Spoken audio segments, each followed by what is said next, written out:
নমস্কার, আমি অর্পিতা। আমার চ্যানেলে আপনাদের স্বাগত। আজ আমি চলে এসেছি একটি পৌষকালীর মেলায়, যেই কালী ঠাকুরের উচ্চতা 52 হাত। তো চলুন আমরা আজকে দেখে নেব মেলার কিছু মুহূর্ত, কিছু ঝলক।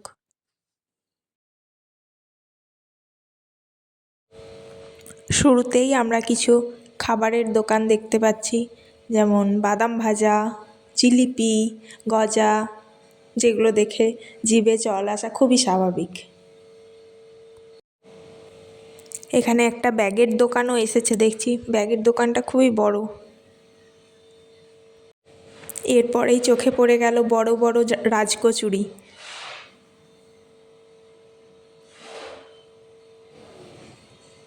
ঝুড়ি, কুলো এসবেরও একটা ছোট্ট একটা দোকান বসেছে দেখতে পাচ্ছি।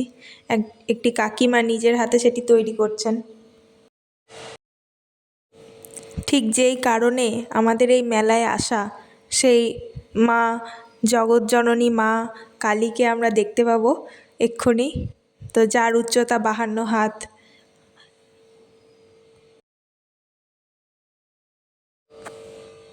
মায়ের এক পাশে ডাকিনী ও অন্য পাশে যোগিনীকেও আমরা দেখতে পেয়ে গেছি, যেটা দেখে আমার মেয়ে খুবই ভয় পেয়েছিল।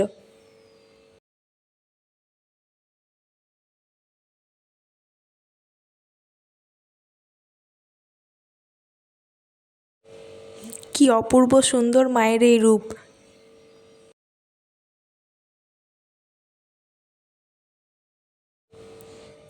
এটা দেখে খুবই ভালো লাগলো যে আমাদের দেশের মহামানব এবং মানবীদের ছবিও এখানে রয়েছে।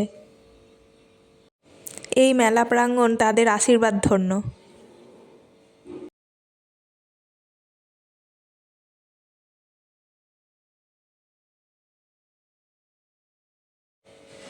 আমার চোখে পড়ে যায় সেই জুয়েলারির দোকান, যেগুলো থেকে চোখ সরিয়ে নেওয়া খুবই মুশকিল। নেহাত গরিব মানুষ, তাই কিছু কিনতে পারিনি। এখানে 20 টাকায় 6টা বেলুন ফাটানো যাবে।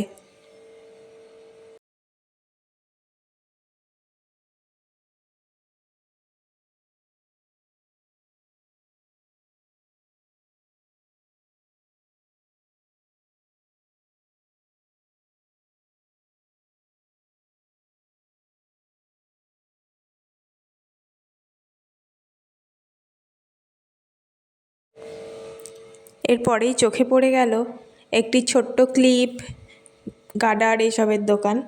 তো 20 টাকায় 4টে গার্ডার, 4টে ক্লিপ এসব পাওয়া যাচ্ছিল। ব্যাগে খুচরো ছিল না, এমনকি বড় নোটও ছিল না, তাই কিছুই কিনতে পারিনি।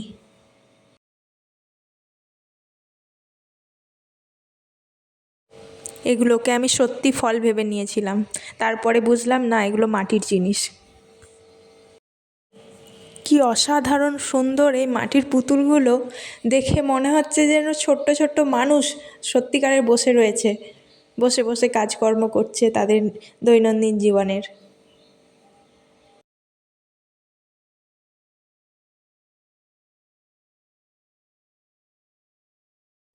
আবারও একটা হার, চুড়ি, ক্লিপের দোকান দেখতে পেয়ে গেছি। কাকু এমনভাবে ডাকলেন যেন ফ্রিতে দেবেন আমাদের।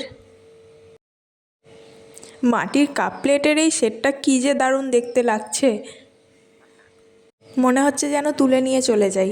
তারপরেই পাশেই দেখলাম আবার কিছু ঠাকুরের মূর্তি বানানো আছে মাটি দিয়ে। এখানে কিছু কচি কাঁচা মনের আনন্দে লাফাচ্ছে, কেউ কেউ আবার দোল খাচ্ছে।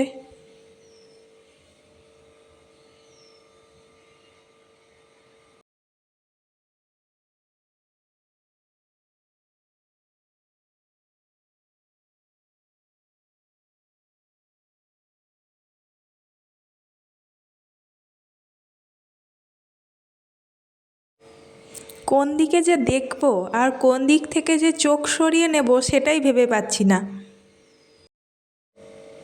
ভাবুন তো, এগুলো নাকি হেয়ার ব্যান্ড। যদি মাথায় পরে বেরোনো হয়, কী যে অপূর্ব সুন্দর দেখতে লাগবে, জাস্ট ভাবা যাচ্ছে না।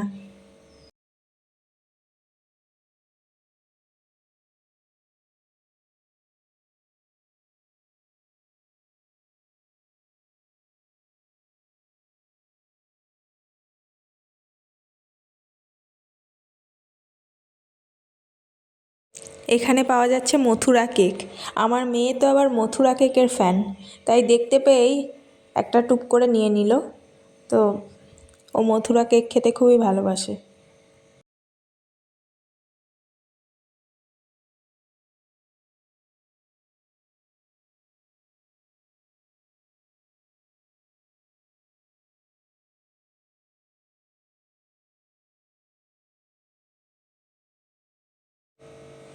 এখানে নাকি সুন্দর সুন্দর ট্যাটুও করা যায়, কিন্তু আমি করতে পারবো না, কারণ আমি ব্যথার খুব ভয় পাই। সুতরাং আমি সাজগোজের দিকেই যাচ্ছি।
মেলায় এসে এরকম কিছু দেখবো না, এটা তো হতেই পারে না।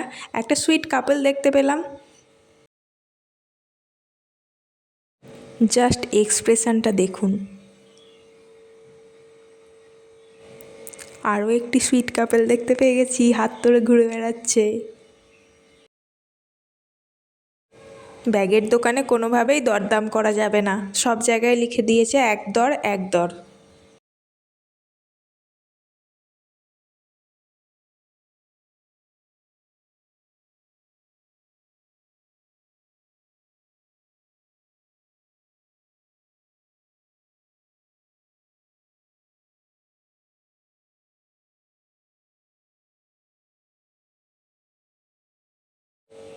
এখানে কটন ক্যান্ডি বানানো হচ্ছে।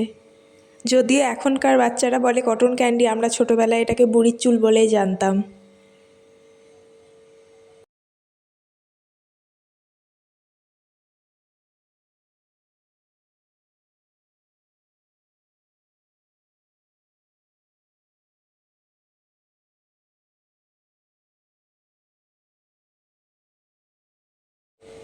প্রথমে ভাবলাম এটা হয়তো নিজের থেকেই ঘুরছে, কিছুক্ষণ পরে আমার ভুল ভাঙলো।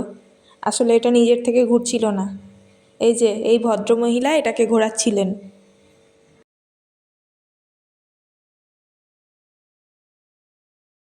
এরপর আমাদের একটু জোরেই খিদে পেয়েছিল, তাই আমরা একটু ঘুগনি খেলাম। যদিও ঘুগনিটা খুব একটা ভালো খেতে ছিল না, তবুও মেলায় গিয়ে কিছু তো একটা খেতেই হবে।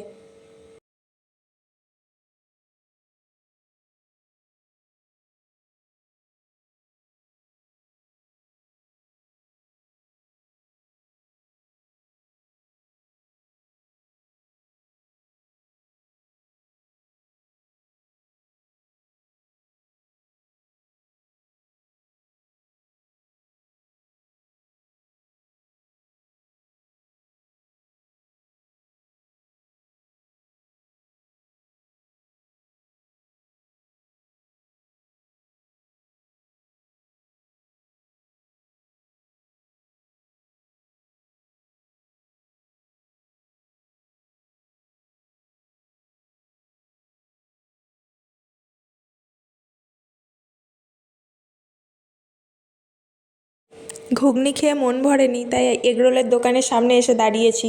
কাকু এখন এগরোল বানাচ্ছেন আমাদের জন্য।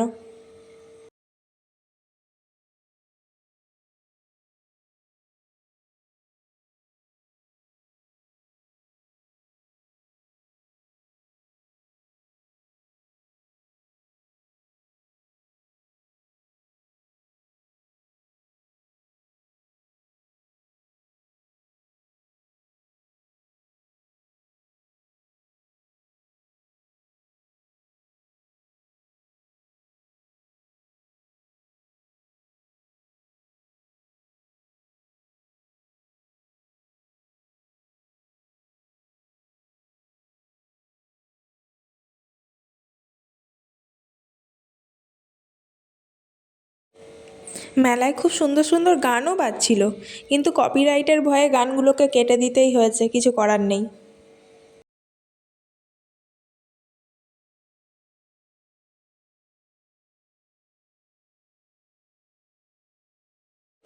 এই যে কাকু আমাদের হাতে দুটো এগরোল ধরিয়ে দিলেন, আমরা এখন খেতে খেতে বাড়ি ফিরবো। এই দোকান দেখে একজনের কথাই মাথায় আসে প্রথমে, তার নাম হলো রঞ্জিত মল্লিক, আমি যার অনেক বড় ফ্যান।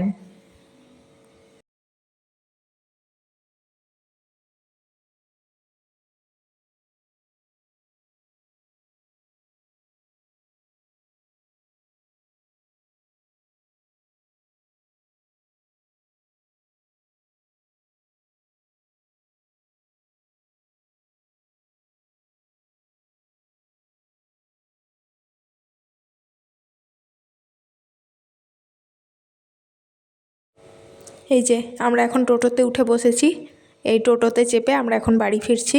মেলা দেখা হয়ে গেছে, কলা বেচা হয়নি, এগরোল খেতে খেতে বাড়ি ফিরছি।